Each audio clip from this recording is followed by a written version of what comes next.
હાલો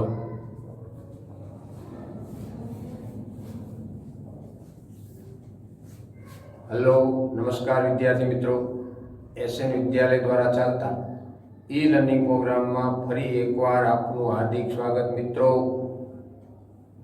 ધોરણ 11 સંસ્કૃત પદ્ય વેદામૃતમ એમાં આપણે આગળ ચર્ચા કરશું સંજ્ઞાનમ. સંજ્ઞાન મતલબ કે સંગઠનનો ઉપદેશ.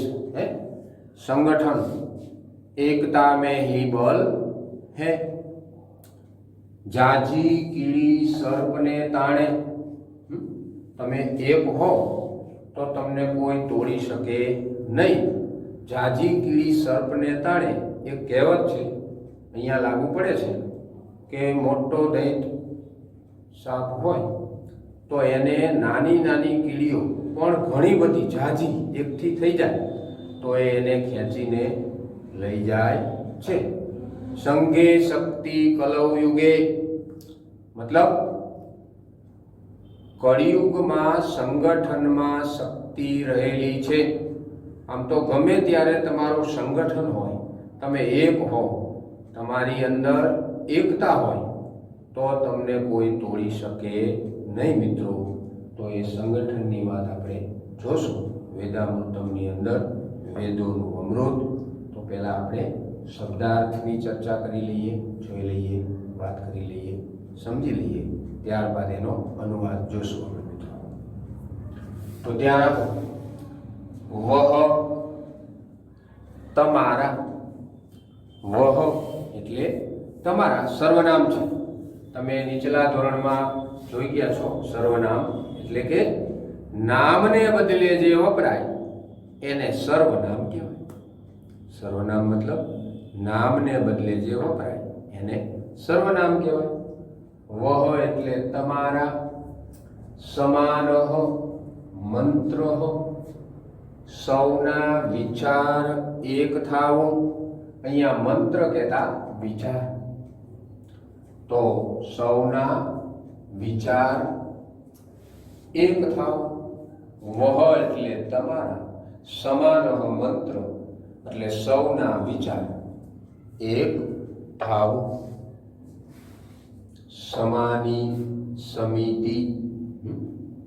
તમારી સભા એક થાવ. આપણે સમિતિ શબ્દ વાપરીએ છીએ તો એ સભા માટે સમાની એટલે એક. તો તમારી સભા એક થાવ. સમાની સમિતિ, તમારી સભા એક થાવ. સમાનમ મનઃ એટલે તમારું મન એક થાવ. તમારું મન એક થાવ. એશામ આ બધાનું. એશામ આ બધાનું. ચિત્તમ અંતઃકરણ. ચિત્તમ અંતઃકરણ. સહ સમાન થાઓ, એક સરખું થાઓ. એશામ ચિત્તમ સહ આ બધાનું અંતઃકરણ એક સમાન થાઓ. સમાનમ મંત્રમ અભિમંત્રય. તો એક સમાન મંત્ર એટલે વિચારને. અભિમંત્રય હું માન્ય રાખું છું.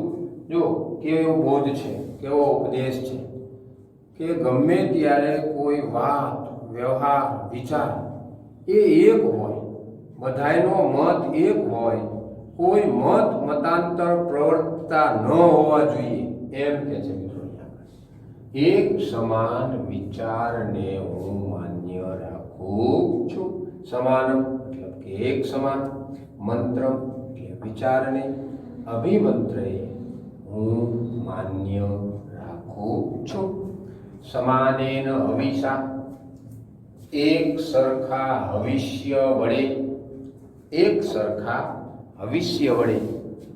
હવિષ્યા મતલબ કે હોમ હવન આપણે યજ્ઞ આદિ કરતા હોય, ભૂદેવ બ્રાહ્મણ શાસ્ત્રીજીની હાજરીમાં તો જે યજ્ઞમાં હોમ જે કરવામાં આવે વનસ્પતિ આદ્યજન્ય જે વસ્તુ દ્રવ્ય હોય એને અહીંયા હવિષા કહેવામાં આવે છે બાળકો. તો સમાનેન હવિષા, એક સરખા હવિષ્ય વડે, જો એક સરખી વાત તમે જુઓ, આખે આખા આ સંજ્ઞાનની અંદર સંગઠનનો ઉપદેશ છે, તો થોડા બધા વાક્યો વાત દ્વારા મોટો બધો ઉપદેશ આપણને આપવાની અહીંયા કોશિશ છે. સમાનેન હવિષા, એક સરખા હવિષ્ય વડે જુહોમી, હું હોમ કરું છું, યજ્ઞ કરું છું. જુહોમી એટલે હોમ કરું છું, યજ્ઞ કરું છું. મી મતલબ કે હું યજ્ઞ કરું છું. ફરીવાર એક વખત નજર કરો મિત્રો. વહ સમાન મંત્ર, તમારા સૌના વિચાર એક થાઓ. સમાની સમિતિ, તમારી સભા એક થાઓ. સમાનમ મન, તમારું મન એક થાઓ. એસામ ચિત્તમ સહ, આ બધાનું અંતઃકરણ એક સમાન થાઓ. સમાનમ મંત્ર અભિમંત્રે, એક સમાન વિચારને હું માન્ય રાખું છું. એક સમાન વિચારને હું માન્ય રાખું છું. સમાનેન હવિષા, એક સરખા હવિષ્ય વડે, એક સરખા હવિષ્ય વડે જુહોમી, હું હોમ કરું છું અથવા તો હું યજ્ઞ કરું છું. તો આ શ્લોકમાં તમારે ઝડપથી સરળતાથી યાદ રાખવો હોય તો 3 શબ્દો યાદ રાખી લો મિત્રો. મંત્ર, સભા,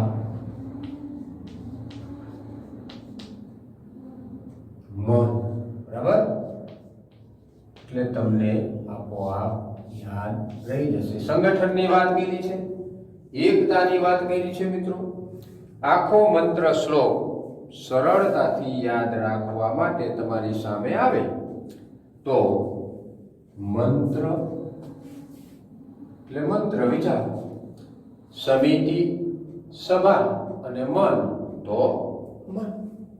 એટલે એકદમ સરળતાથી તમને જલ્દી યાદ રહી જશે. હવે હું સંસ્કૃત બોલું છું, તમારે એનું ગુજરાતી બોલવાનું. વહ સમાન મંત્ર, વહ સમાન મંત્ર,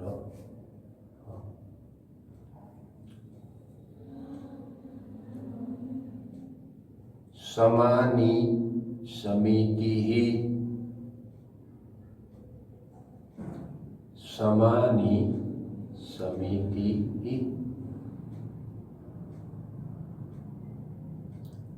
સમાનમ મન,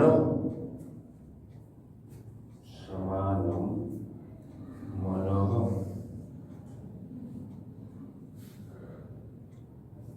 એષાં ચિત્તમ સહ, એષાં ચિત્તમ સહ, સમાનમ समानम मंत्रम मंत्रम अभिमंत्रये अभिमंत्रये समानम मंत्रम अभिमंत्रये समानेन समानेन हविषा हविषा समानेन हविषा जुहोमि जुहोमि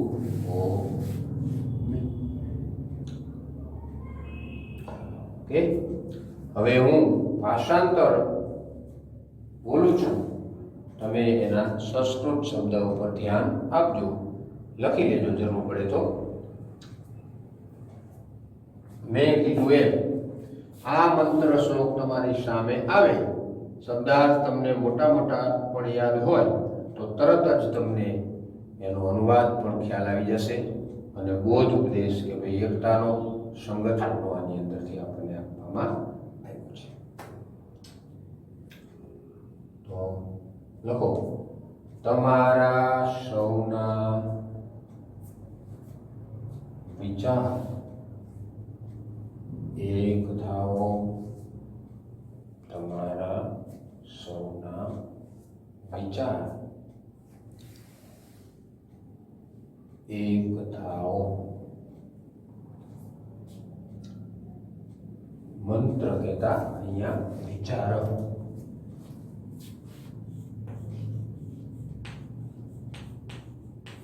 તમારા સૌના વિચાર એક થાઓ તમારી સભા એક થાઓ તમારી સભા એક થાઓ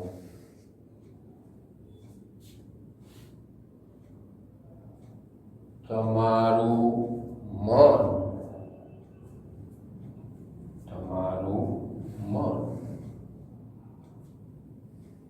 એક સરખું થાઓ તમારું મન એક સરખું થાઓ આ બધાનું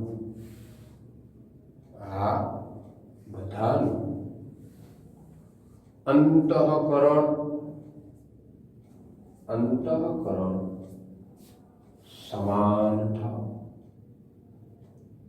સમાન થાઓ આ બધાનું અંતઃકરણ સમાન થાઓ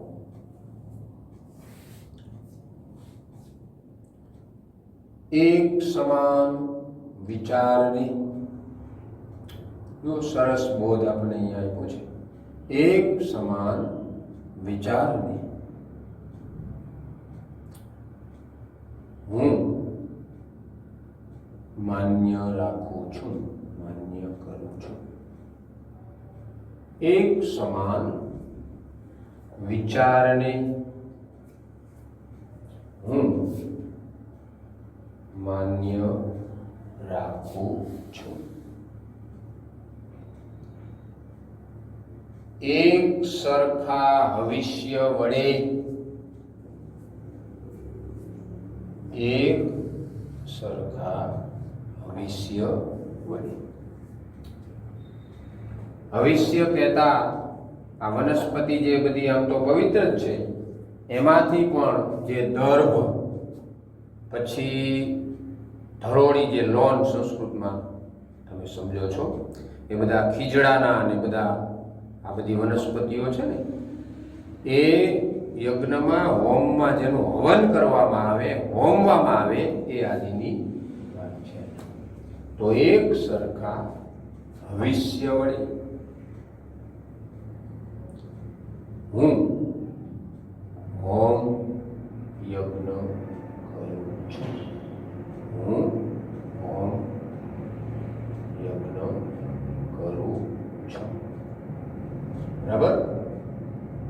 જરૂર પડે તો ફટાફટ લખી લો.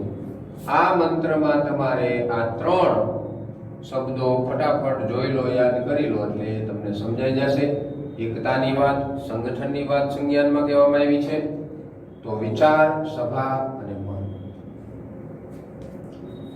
જોઈ લો ફટાફટ.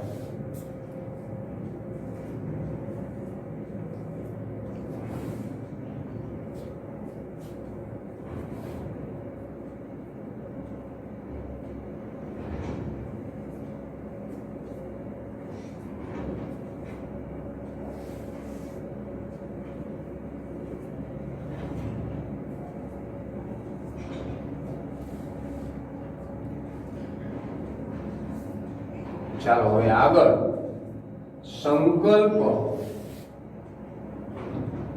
સંકલ્પ લેવાનો છે મિત્રો. એક દ્રઢ નિર્ધાર કરવાનો છે. તો અહીંયા આગળ પારિવારિક જીવનનો આદર્શનો બોધ. જે પરિવાર છે મિત્રો, સંસ્કૃતમાં મેં તમને અગાઉ પણ કહ્યું છે, આજે પણ કહું છું અને આગળ પણ કહીશ કે વસુધૈવ કુટુંબકમ. આપણા દેશનો, આપણા રાષ્ટ્રનો, પ્રત્યેક ભારતીયનો આ મંત્ર છે, આ વિચાર છે, આ સંકલ્પ છે. વસુધૈવ કુટુંબકમ એટલે શું? મેં તમને કહ્યું હતું, બોલો જય અગાઉ.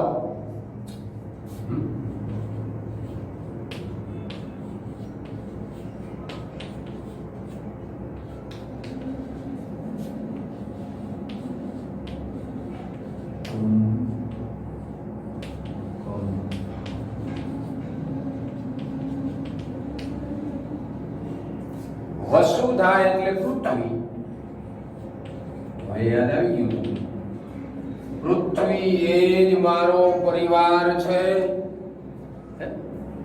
કેટલી મજાની વાત અહીંયા આગળ. આખી પૃથ્વી, આખી ધરતી, આખું વિશ્વ, આખું બ્રહ્માંડ એ મારો પરિવાર છે. દરેક ભારતીય એવું કે છે. કહીએ છીએ ને, ભારત માતા કી જય. તો વિશ્વના તમામ દેશ, પ્રદેશ, પ્રાંત બધા ખૂબ રાજીપો અનુભવે છે. એ આ વાત છે.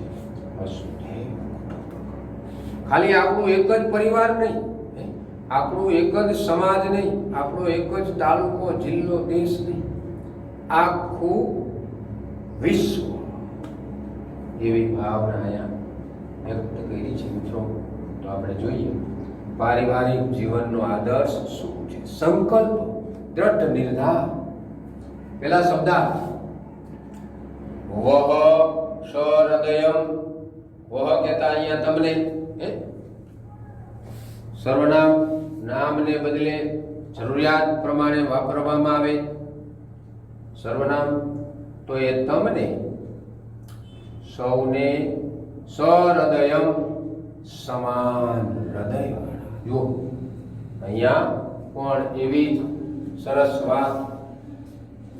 તમને સૌને સમાન હૃદય વાળા. વહ સહૃદયમ, તમને સૌને સમાન હૃદય વાળા.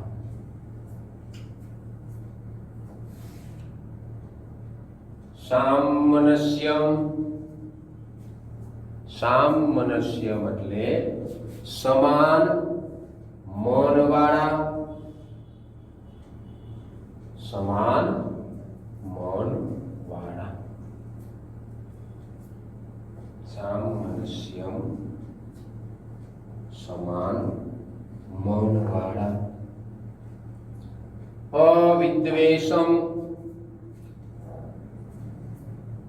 અવિદ્વેષમ દ્વેષ વગરના.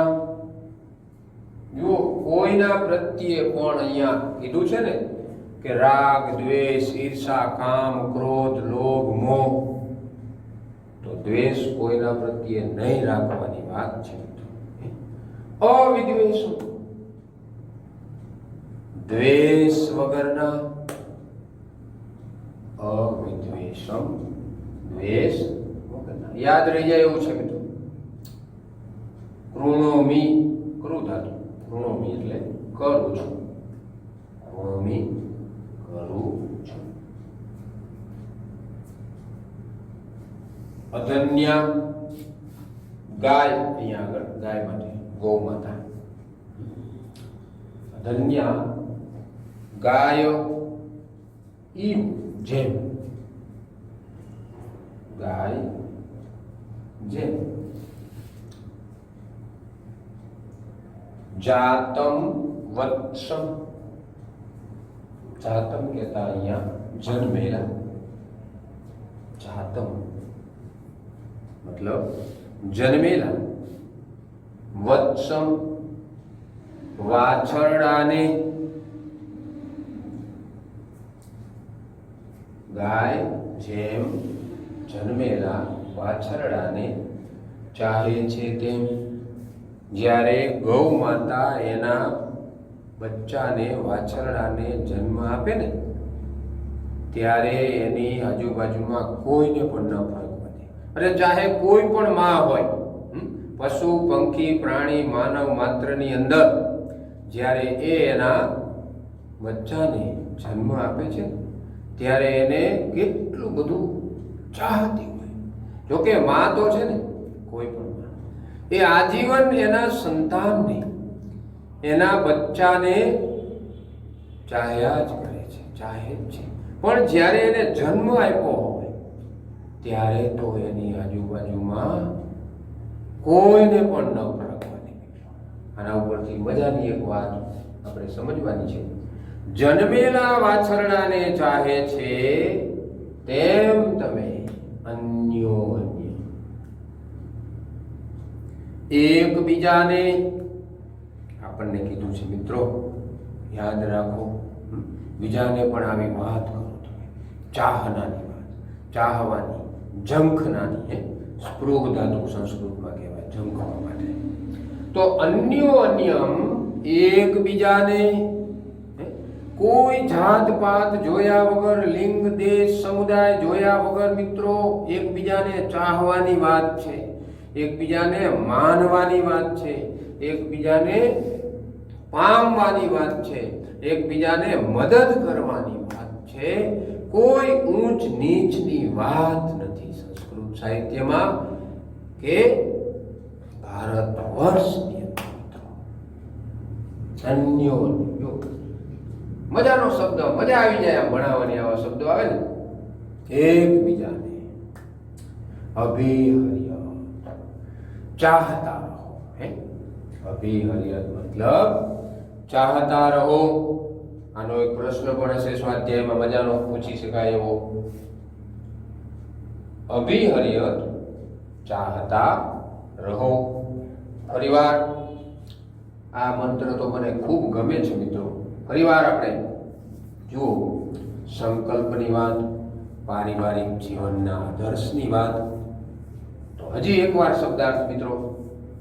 વહ સહૃદયમ, તમને સૌને સમાન હૃદયવાળા. ફટાફટ જુઓ, તમને સૌને સમાન હૃદયવાળા. સામનસ્યમ, લખતા હોય તો સારું, ન લખતા હોય તો પાઠ્યપુસ્તકમાં શબ્દ તમે જોયા કરો તો પણ તમને એનો અર્થ, અનુવાદ, ગુજરાતી ભાષાંતર લગભગ યાદ રહી જશે. સામનસ્યમ, સમાન મનવાળા. અવિદ્વેષમ,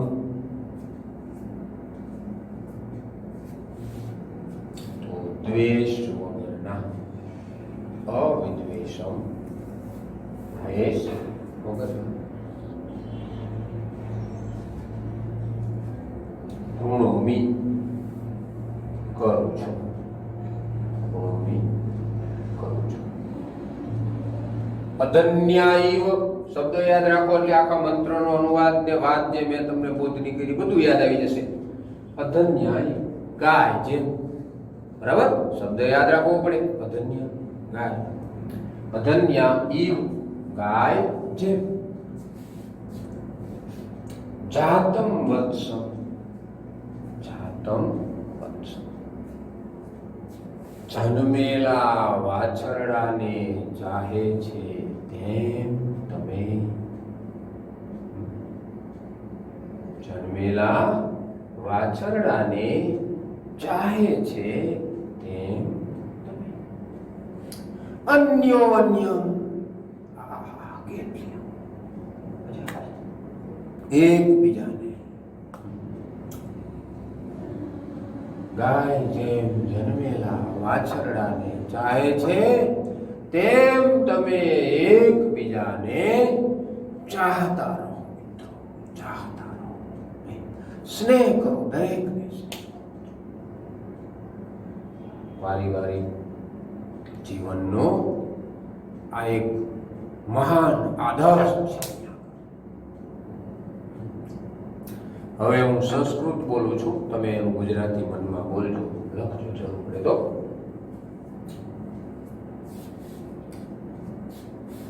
વહ સહૃદયમ, વહ સહૃદયમ.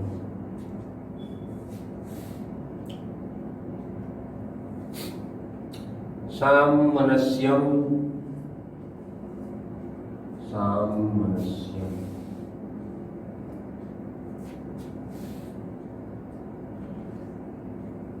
અવિદ્વેષમ, બરાબર ધ્યાનથી બોલજો બાળકો. અવિદ્વેષમ. કૃણોમિ, કૃણોમિ. અધન્યાઈવ, યાદ રાખો ગાય છે, ગાય છે. ધન્યાઈવ. જાતમ વત્સમ, જાતમ વત્સમ. જન્મેલા વાછરડાને ચાહે છે તેમ તમે, જન્મેલા વાછરડાને ચાહે છે તેમ તમે. અન્યોન્ય, એકબીજાને, અન્યોન્ય એકબીજાને. અભિહર્યત, ચાહતા રહો, ચાહતા રહો. ઘણા વાર જ કરીએ આવા મંત્રો શ્લોકો તમને મિત્રો, એવું થયા કરે છે. હવે હું એનો અનુવાદ બોલું છું, તમારે સંસ્કૃત શબ્દો પર ધ્યાન આપવાનું જરૂર પડે તો લખજો. તમને સૌને સમાન હૃદયવાળા, તમને સૌને સમાન હૃદયવાળા,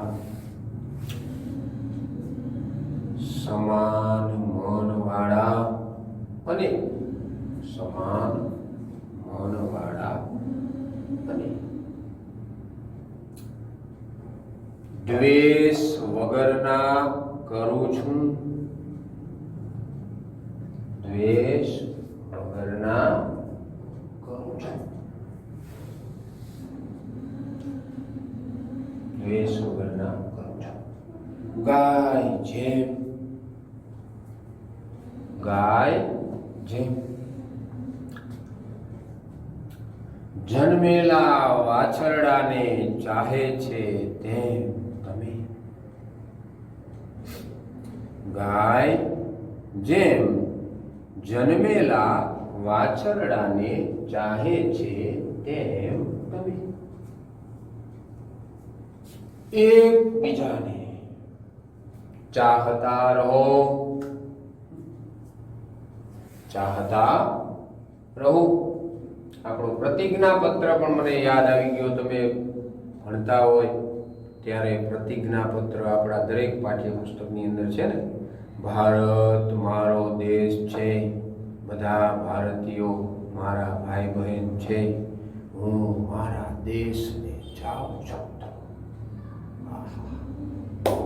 વાહ ભાઈ વાહ. તો આ ગાય જેમ જન્મેલા વાછરડાને ચાહે છે તેમ તમે એકબીજાને ચાહતા રહો. એકબીજાને આ મંત્રનો કહેજો મિત્રો, આનો બોધ મજા આવે. ચાલો હવે આપણે આગળ. વસુધૈવ કુટુંબકમ યાદ રાખજો મિત્રો, જીવન પર્યંત સંસ્કૃત સાહિત્યની આ બધી વાતો કે આખી પૃથ્વી મારો પરિવાર છે. ચલો પાંચમો ઉદ્ઘોષ અહીંયા આત્મવિશ્વાસની વાત મિત્રો. જો દરેક જગ્યાએ આત્મવિશ્વાસ આપણી અંદર હોય નહીં ને મિત્રો, તો આપણું કામ ન થાય. અત્યારે હું ભણાવું છું, તમે ભણી રહ્યા છો, તો એમાં આપણને બેને કોઈ પ્રકારે આત્મવિશ્વાસ ન હોય તો આપણું કામ બરાબર થાય નહીં, કામનું ફળ પણ મળે નહીં. જો કે સંસ્કૃતમાં તો કીધું છે કે ફળની આશા ન રાખો. તેન ત્યક્તેન ભુંજીતા કર્મણ્યેવાધિકારસ્તે મા ફલેષુ કદાચન. આ શ્લોક તમે 10માં પણ ભણ્યા હતા કે તું ફળની આશા ન રાખ, કામ કરતો જા. કામ કરશો ને મિત્રો, તમને ચોક્કસ ફળ મળશે. આપણે આ બધું કામ કર્યું છે તો બરાબર રીતે આત્મવિશ્વાસથી કર્યું હશે, સંકલ્પ લીધો હશે, દ્રઢ નિર્ધાર રાખ્યો હશે. આમાં બધી કીધી બધાને એક તમે જુઓ એવું તમારા મનની અંદર હશે મિત્રો. દરેક વિષયની અંદર તમને ચોક્કસ યાદ રાખજો. ચોખ્ખું જેમ પાણી હોય ને એવું આપણું મન ચોખ્ખું હોય ને તો દુનિયામાં કોઈ વસ્તુ અઘરી નથી મિત્રો. બરાબર. આત્મવિશ્વાસની વાત જોઈ લઈએ પહેલા આપણે, પછી સમય રહે તો મોટી મોટી વાત કરીએ. એકદમ સરળ છે એનો અનુવાદ તો, પણ આપણો જે આ હાથ છે ને મિત્રો, દરેક જગ્યાએ આમ તો શરીરના અંગો ઉપાંગો બધા છે ને એકદમ પવિત્ર છે. તો આપણે સ્નાન આદિ કરીએ છીએ, પણ એ વગેરે સંસ્કૃત સાહિત્યમાં તો મજા મજાની વાતો કરેલી છે કે આપણું કર્મ, આપણો ધર્મ, આપણું કર્તવ્ય સારું હશે, પવિત્ર હશે તો આ બધું આપોઆપ એની મેળે પવિત્ર થઈ જશે. હું તો તમને કહેતો તો કહું છું ને કહેતો રહીશ કે જ્યાં આપણને જે કામ કરવાનું, જે કર્મ કરવાનું, જે કર્તવ્ય ધર્મ બજાવવાનું આપણને કીધું છે ને એ બખૂબી આપણે નિભાવીએ એટલે ચોક્કસ આપણને એનું સારું ફળ મળશે, એના પરિણામ પણ સારા જ આવશે. પ્રયત્ન કરવાનો, પછી ક્યાંક ત્રુટિ રહી જતી હોય તો એને પૂર્તતા કરવી પડે. બરાબર. કોઈ સંપૂર્ણ નથી બીજું. વિદ્યાર્થી હોય, શિક્ષક હોય, ચાહે કોઈ મનુષ્ય હોય, ક્યાંક ત્રુટિ તો રહી જવાની, પણ કોઈ રાગ દ્વેષ રાખ્યા વગર એને પૂરી કરવી જોઈએ. મનુષ્ય માત્ર ભૂલને પાત્ર. 10મા ધોરણમાં જ એક મંત્ર શ્લોક તમે ભણ્યા હતા કે ગુરુના અને કોઈના પણ દોષ અવગુણ ન જોવા, એના ગુણ જુઓ, એના સદગુણ જુઓ જીવનમાં. તો આત્મવિશ્વાસની વાત. અયમ મે હસ્ત, એકદમ સરળ એનું ભાષાંતર ગુજરાતી અર્થ. અયમ એટલે આ, મે એટલે મારો, હસ્ત એટલે હાથ. આ મારો હાથ. અયમ આ, મે એટલે મારો, હસ્ત એટલે હાથ. ભગવાન, જો ભગવાનનો અર્થ અહીંયા ઐશ્વર્યશાળી અને બીજો એક અર્થ છે ભાગ્યવાન. મિત્રો પ્રારબ્ધ નસીબ વાળો આપણો આ હાથ છે મિત્રો. ખાલી એક સેકન્ડ માટે તમે કલ્પના કરી લો કે જે આપણે વધારે કામ જમણા હાથે કરતા હોય, કોઈ ડાબા હાથે કરતા હોય, ભગવાન એવું ન કરે પણ થોડી વાર માટે તમે કલ્પના કરી લો કે ન હોય તો હું અત્યારે આ કાર્ય જે છે એ બરાબર ન કરી શકું. એટલે બહુ મજાની વાતો છે સંસ્કૃતમાં. એક એક શબ્દ, એક એક પંક્તિ, એક એક કાવ્ય, એક એક પાઠની અંદર સતત આપણને ઉપદેશ મળ્યા કરે છે, બોધ મળ્યા કરે છે. તો આ મારો હાથ ભાગ્યવાન છે એમ પણ લખશો, ઐશ્વર્યશાળી છે, ભાગ્યવાન છે. ફરી વખત અયમ મે હસ્ત, આ મારો હાથ. અયમ મે હસ્ત, આ મારો હાથ. ભગવત્તર, અતિશય ભાગ્યવાન છે. ભગવાનને આપણે થેન્ક યુ ક્યારે કીધું? આ મનુષ્ય અવતારે આપ્યો. બીજી કોઈ યોનિમાં આપ્યો હોત પશુ પંખી પ્રાણી, પણ નહીં. કંઈક આપણા ઉપર દયા કરી છે, કલ્યાણ કર્યું છે કે આપણને મનુષ્ય તરીકે ભગવાને મોકલાયા. તો આ મારો હાથ ભગવત તરફ અતિશય ભાગ્યવાન છે. ભગવત ભાગ્યવાન છે. ફરી વખત અયમ મે હસ્ત, આ મારો હાથ, આ મારો હાથ.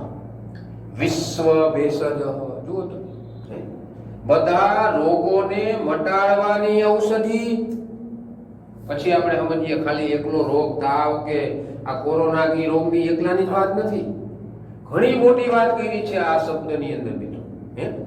કંઈ પણ કાર્ય કરવાનું હોય, કોઈના વિચાર ભેદ થઈ ગયા હોય, મન ભેદ થઈ ગયા હોય, એકબીજા પ્રત્યે ક્રોધ કામ હોય, તો ત્યારે પણ મિત્રો એવી મોટી વાત કરી છે. બધા રોગોને મટાડવાની ઔષધિ. કોઈની હારે આપણે અબોલા હોય ને મિત્રો, એ પણ એક મોટો રોગ છે. સંસ્કૃત વિષયની અંદર તો તમે કીધું છે કે ભાઈ આ મન તમારું એક હોય, બધાના વિચાર સારા હોય, બધાની પ્રત્યે તમે સારું વિચારતા હોય, એટલે આવા રોગ ક્યારેય આપણી અંદર પ્રવેશે જ નહીં. ભગવાન રામ માટે મેં રામાયણમાં તમને કીધું હતું કે આત્મવત્તા શબ્દ છે. યાદ આવી ગયું શબ્દ?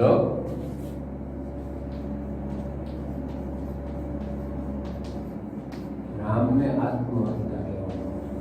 શા માટે? કે સામે વાળો વ્યક્તિ જેવો હોય ને એવું બની જવાનું. પણ એક એમાં છે નિષેધ કે કોઈ સામે વાળો ક્રોધ કરે તો ક્રોધ નહીં કરવાનો. ન સારું વિચારતો હોય તો આપણે એવું નહીં વિચારવાનું, પણ એ સાંભળી લેવાનું. ભલે એને ઘણીવાર કામ ક્રોધ એના ઉપર પ્રવેશી ગયો હોય, તો એ ક્રોધાયમાન થઈ ગયો હોય, તમને અપશબ્દો કહી દીધા હોય, તો તમે મૂંગા એને સાંભળી. પછી જ્યારે એ વ્યક્તિને, એ માણસને સમજાશે ને કે ત્યારે એ સામેવાળો વ્યક્તિ સાચો હતો, હું ખોટો, ત્યારે એને આ બધી વસ્તુ આપોઆપ સમજાઈ જશે. તો આત્મવત્તા રામને કહેવામાં આવતા. બીજાના સુખમાં સુખી અને બીજાના દુઃખમાં દુઃખી. ભારતમાં લગભગ મનુષ્યો મિત્રો આવા છે. તો આ મારો હાથ બધા રોગોને મટાડવાની ઔષધિ. દવા આપણે કહીએ છીએ ને, સંસ્કૃતમાં એને ઔષધિ કહેવાય.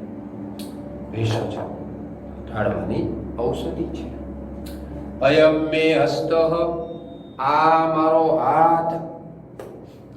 શિવાભિમર્શન, બહુ મજાની વાત, સરસ વાત. જો કલ્યાણકારી સ્પર્શ વાળો છે. આ મારો હાથ કલ્યાણકારી સ્પર્શ વાળો છે. તમે નાના હતા, તમને કંઈક તકલીફ હોય, માં તમારી તમને સોડાવતી હોય, એનો હુંફાળો હાથ તમારા માથા ઉપર પડતો હોય, તાવ આવ્યો હોય, માથું દુખતું હોય, તો એ ઉતરી જાય મિત્રો. એટલો આમાં કલ્યાણ છે, આમાં સુખ છે, આમાં મંગળ છે. ખાલી સ્પર્શ થઈ જાય તો આ મારો હાથ કલ્યાણકારી સ્પર્શ વાળો છે. આ એક શબ્દ તમારે વધારે યાદ રાખવા જેવો છે, સરળ છે. તો કલ્યાણકારી સ્પર્શ વાળો છે. હજી એકવાર આપણે શબ્દાર્થ જોઈ લઈએ. ચાલો.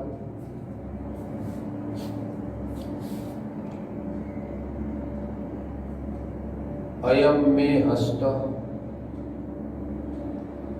આ મારો હાથ. ભગવાન ઐશ્વર્યશાળી લખો, ભાગ્યવાન પણ લખો. ફરી વખત અયમ મે હસ્ત, આ મારો હાથ. ભગવત્તર, ભાગ્યવાન, અતિશય ભાગ્યવાન લોકો. પરિવાર અયમ મે હસ્ત, આ મારો હાથ. વિશ્વ ભેષજ શબ્દ એક નોટ કરવા જેવો. બધા રોગોને મટાડવાની ઔષધિ આ હાથમાં છે. શરીર આદિ રોગ અને મન વિચાર આદિ બધા એ પણ રોગ જે નથી સારા, તો એ બધા રોગોને મટાડવાની ઔષધિ છે આ મારો હાથ. અયમ મે હસ્ત, પરિવાર આ મારો હાથ. આ એક શબ્દ અને અર્થ બંને નોટ કરી લેજો. શિવાભિમર્શન, કલ્યાણકારી સ્પર્શ વાળો છે. ચાલો હવે હું માનું છું તમને આવડી ગયું હશે. હજી એક વખત ફટાફટ એનો અનુવાદ સીધો ડાયરેક્ટ બોલું છું, ધ્યાન આપજો. ખાલી તમે ધ્યાન રાખશો મિત્રો તો પણ આ મંત્ર, આ શ્લોક તમને યાદ રહી જશે. કોઈ વસ્તુ એમાં બહુ અઘરી નથી. આ મારો હાથ ઐશ્વર્યશાળી છે, ભાગ્યવાન છે. આ મારો હાથ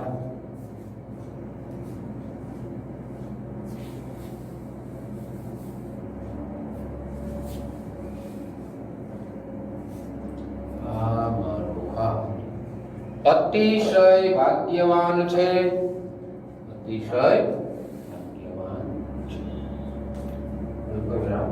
આ મારો હાથ, આ મારો હાથ બધા રોગોને મટાડવાની ઔષધિ છે, બધા રોગોને મટાડવાની ઔષધિ છે. આ મારો હાથ, આ મારો હાથ કલ્યાણકારી સ્પર્શ વાળો છે, કલ્યાણકારી સ્પર્શ વાળો છે. સર્વવેદનો મંત્ર. હવે મંત્ર શબ્દ છેલ્લે 1 મિનિટમાં તમને કહી દઉં. કહ્યું તું આમ તો અગાઉ લેક્ચરમાં. આ એક તમને નોંધ તરીકે જો તમારા પાઠ્યપુસ્તકમાં પણ આપેલું છે, આના નંબર 3 પર. વેદોમાં સંગ્રહિત પદ્યને મંત્ર તરીકે ઓળખવામાં આવે છે. વેદોના જે હોય ને, શરૂઆત મેં તમને કઈ રીતે વાત કરી, ઓળખવામાં આવે છે.